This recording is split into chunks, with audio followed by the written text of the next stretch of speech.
Hi, today I want to talk about sitemaps and why you should create one for your site as well. So what are sitemaps actually? Well, simply put, a sitemap is basically a document file that contains all the URLs of your website that you basically want the spiders to crawl. The file contains important information that tells the date a post or page was modified last, how frequently you are modifying a post or page, and also whether the post or page should be given any specific priority over other URLs listed in the document. It is also possible to create specific sitemaps for each type of the content on your blog. For example, you may create a sitemap only for your blog posts, another sitemap for your pages, the third sitemap for your videos, etc. Sitemaps simply help the search engines to easily navigate through your website, which in return helps search engines also index your content better and in the end send you more visitors. A metaphor I like to use is to imagine that your site is a house, a huge house with several levels, and a sitemap simply is a blueprint that helps the search engines figure out where each level is located and also what you have stored on each of those levels. Alright, so let's see how you can create a sitemap. Just as with everything else, we are gonna use plugins to help us solve this problem. As you probably have noticed this in the previous lectures, plugins are really a crucial part of WordPress, and this is what makes WordPress so powerful, because with plugins you can basically solve any type of problem, because the chances that someone has already solved this problem and created a plugin that helps you do the same. So the first thing I wanted to do is to hover over plugins and then click on add new. As you can see, we are inside the WordPress directory. So I will just go ahead and type in sitemap and see what happens. Remember that we sorted those plugins by using those options. So I have featured, popular, recommended and favorites.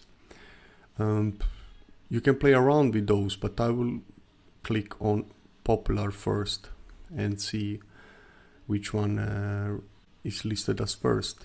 The one I will be using is called Google XML Sitemaps. Considering that Google has almost 90% of search engine traffic according to the latest research, I will simply go ahead and install the one that Google recommends you to do. However, it is up to you to decide what plugin you want to use to create your sitemap. So just as you can see, everything went well, and we are going to just click on activate plugin.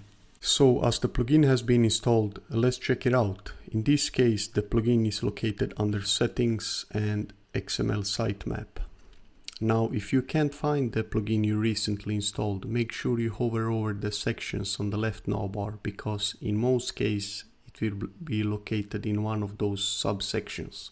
Alright, so let's check out the XML sitemap generator. As you can read, the URL to the sitemap is socketraining-wizard/sitemap XML. This is interesting because it states that Google was successfully notified about the changes, Bing as well. The first time you install the plugin, you will see a link that you should notify the search engines about your sitemap. So you will need to click on it in order to make them aware of that your site is actually live. Considering that I have already installed this plugin a few days ago, and played around with it. Obviously some changes I did were left in the cache, so this is why I'm not seeing the submit link that is supposed to make the search engines notified about my changes. And you can also click on notify search engines about your sitemap or your main site map and all sub-site maps now. So if you click on this one, you will see that search engines has been notified about all our site maps. And at the moment we have 4. We have one for the page, one for the post, one of the miscellaneous, and one general sitemap. Alright, so if you scroll further down, you will see that there are a lot of different settings to choose among.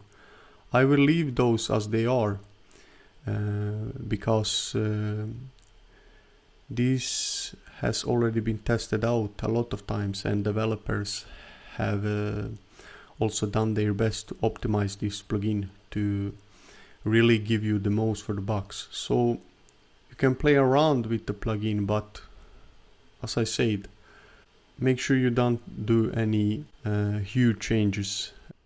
This was basically it for this lecture, and now let's move to the next lecture of this course.